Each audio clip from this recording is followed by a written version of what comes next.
napakaswerte natin dahil araw-araw lagi tayong binibigyan ng Panginoon ng pagkakataon para magpatuloy ang buhay na meron tayo ngayon.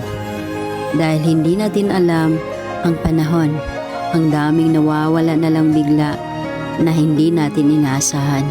Pero eto pa rin tayo, malakas at patuloy na lumalaban para sa bukas.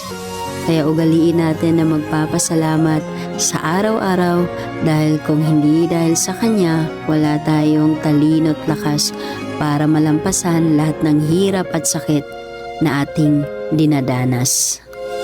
Lagi mong tatandaan, ingatan mo yung sarili mo, alagaan mo yung sarili mo, mahalin mo yung sarili mo.